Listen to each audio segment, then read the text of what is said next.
Ils sont là pour vous appauvrir. Ils sont là pour vous appauvrir. La preuve dans la vidéo qui vient.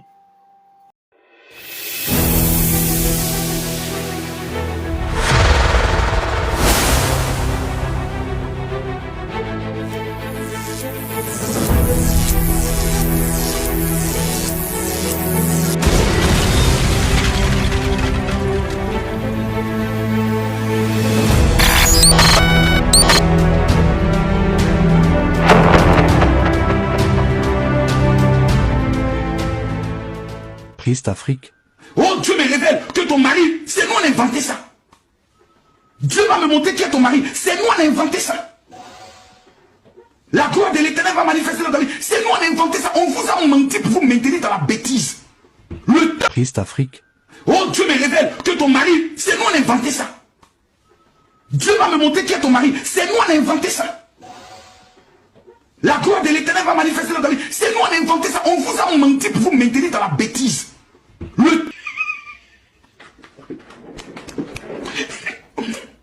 Ils t'ont loupé. C'est toi les pasteurs qui disent, ma fille, fais une offrande de sacrifice. Je vois ton miracle dans 72 heures.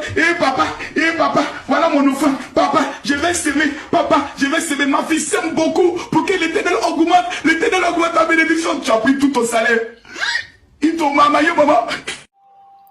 Vous avez bien écouté. J'espère que vous avez bien écouté. Et c'est la vérité pure. Ce qui se passe dans l'église. Et c'est la vérité pure. Malheureusement, décembre approche. Décembre approche, les programmes commencent à être mis sur les affiches. Viens prendre ta bénédiction. Viens prendre ton année. Viens prendre temps. Des paroles flatteurs pour vous séduire et vous allez donner tout votre argent. Ils ne sont pas là pour vous enseigner Dieu. Ils sont là pour prendre votre argent et vous rendre pauvre. Et c'est eux qui vont faire une vidéo plus tard pour dire que vous êtes pauvre. C'est les mêmes personnes là. Parce que vous ne prenez pas le temps de lire la Bible. Vous voyez, vous ne prenez pas le temps de lire la Bible. Vous avez entendu? Il dit c'est eux qui ont inventé ça. Toutes ces paroles de richesse, de bénédiction, c'est eux qui ont inventé ça. Quand on parle dans les programmes, on dit non, il faut donner ton Isaac. C'est eux qui ont inventé ça. Il faut donner ton Isaac. Il faut s'aimer. C'est eux qui ont envoyé ça. La dernière temps, il parlait de cette même pratique-là dans l'escroquerie dans mes vidéos. Descendez dans la page, vous allez voir l'escroquerie 1, 2. On parlait de ça. Et voici le comble. Et ce sont ces paroles-là qu'ils viennent vers vous pour vous prendre. Et la Bible dit dans 2 Timothée chapitre 3 au verset 2, on va lire ensemble. 2 Timothée 3 au verset 2. Il a dit, car, d'abord au verset 1, il dit, dans les derniers temps, il y aura des temps difficiles, car les hommes seront égoïstes, amis de l'argent. Ils seront égoïstes, amis de l'argent, fanfarons. Au verset 6 maintenant. Au verset 6, on dit, il en a parmi eux qui s'introduisent dans les maisons et qui captivent des femmes d'un esprit faible et borné. Ils captivent des femmes d'un esprit faible et borné, chargées de péchés, agitées par toutes sortes de passions et d'espèces. Et aujourd'hui, c'est les femmes là qui sont beaucoup plus dans cette histoire. Non, cette année, quand il y a un nouveau pasteur là-bas, vous pourrez partir là-bas. Il y a un nouveau pasteur ici, vous pourrez partir ici. Parce qu'on cherche la bénédiction. On cherche quoi? On cherche la restauration. On cherche à avoir bénédiction. Et la Bible dit, c'est au dernier moment, là, parlons de richesse. Richesse. Non, tel pasteur est riche. Moi, quand je suis là, mon pasteur est riche, il est plus riche que toi. Dans les commentaires, certaines personnes disent, mon pasteur est plus riche que toi. Ils sont venus pour vous appauvrir. C'est pour vous ouvrir les yeux. Je ne suis pas en train de dire que les offrandes ne sont pas écrites. Dans 1 Corinthiens chapitre 8, c'est écrit. Et les offrandes sont volontaires. C'est volontaire que tu fais les offrandes. Mais dis, viens donner ton Isaac.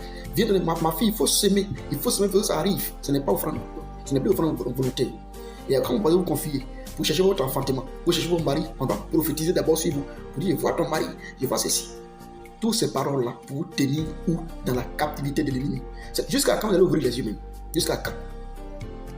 Jusqu'à quand vous allez ouvrir les yeux? Vous allez courir de d'homme de Dieu en homme de Dieu parce qu'on cherche richesse. Pendant que tu es en train de chercher richesse, la Bible dit qu'il faut travailler. Il est dit dans l'écriture de travailler à la suite de l'offrande. Tu ne travailles pas, tu cherches à ce qu'on prophétise toi. Et des programmes de veillée sont remplis. Aujourd'hui encore, comme décembre arrive là, ils vont vous dire encore que c'est ton papa, mais c'est ta maman, c'est ton oncle qui est en train de te tuer. Viens, tu vas prendre, tu vas lui arracher ta bénédiction et puis tu vas courir pour aller là-bas. Pendant ce temps, tu ne travailles pas. Au lieu de ton petit salaire que tu as, ou bien ton petit projet de 5 000 francs que toi tu peux faire pour faire garde au quartier, ils vont te dire qu'il faut tout donner pour que tu sois béni. Et toi qui ne dis pas aussi la Bible, tu fais. Les offrandes sont volontaires. Depuis ton cœur, Paul a dit, mettez à côté ce que vous avez prévu. Il n'a pas dit, il faut avoir des paroles flatteurs. Et la Bible dit, Et on le répète dans tous nos vidéos tous les jours. Ce sont des faux hommes de Dieu. C'est des menteurs. Et ils viennent, la Bible, ils viennent en peau de brebis. Aujourd'hui, il y a des lieux de prière. Il y a des lieux de prière climatisés dans les lieux de prière. Dans cette histoire de liste, je proclame sur toi. Il a dit dans quoi dans la vidéo? Il dit, c'est nous, on a fait ça. Vous me maintenez dans la bêtise. Et ils savent que c'est le faux. La Bible dit, ils ont 2 Thessaloniciens 2, après le verset 4. Oui, ils ont la marque de la fraîtritude dans leur propre conscience. Ils ont la marque de la fraîtritude dans leur propre conscience. Ils savent qu'ils mentent et puis ils vous mentent. Rien n'est vrai dans ce qu'ils disent. Donc, on ne voulait pas ouvrir aussi les yeux pour voir quelque chose de est faux. Ils vous mentent. Ils ont la marque de la fraîtritude dans leur propre conscience. Il a dit quoi? Il dit, c'est nous, on vous a dit ça. C'est nous, on a créé ça. C'est nous, on a fabriqué ça. Pour vous maintenir dans la bêtise. Ne prenez pas le temps de lire vos Bibles. Vous allez courir. Ils ont prophétisé sur toi que l'année, cette année, tu vas te marier, non? L'année est en train de finir.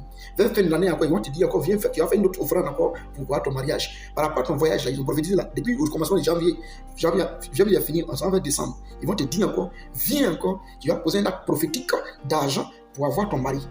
Celui qui sème récolte. Voilà les paroles. Et toi, tu cours maintenant. Après, tu es néant. Et ça se répand toujours. Et après, tu vas demander, et pour moi, c'est ce temps. Quand ils vont parler encore de onction de mariage, tu vas casser chaise dans l'église. Ils vont parler de onction de voyage, toi, tu vas casser chaise. C'est toi qui casses chaise toujours. Et après, tu donnes l'argent. Ouvrez un peu vos yeux. Lisez vos Bibles. La Bible est celui qui ne vient pas à la doctrine de Christ. Ne le recevez pas. Il dit, cherchez d'abord, premièrement, Matthieu chapitre 6, après le verset 32-33. Cherchez premièrement le royaume des cieux et par-dessus, tout vous sera donné. Il faut d'abord avoir la foi. Il faut que tu aies la foi maintenant. Commence à travailler. Dieu maintenant va te donner la joie de ton salut. Tu ne travailles pas, tu cherches qu'on t'impose les mains. Pour que tu puisses avoir mariage, pour un voyage, travail. Et on te prend ton argent toujours. Aujourd'hui, ils sont dans les bureaux, ils comptent votre argent, c'est qu'ils comptent. Et puis ils disent, vous êtes pauvres.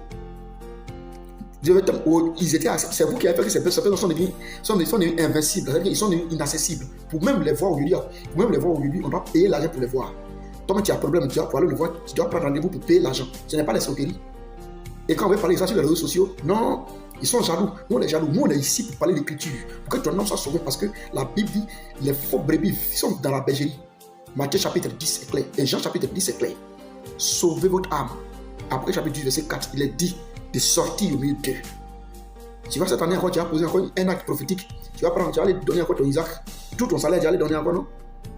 Tu vas aller donner encore tout, non? Tu vas rester dans la même chose encore. Vous attendez les commentaires. Et vous bénisse.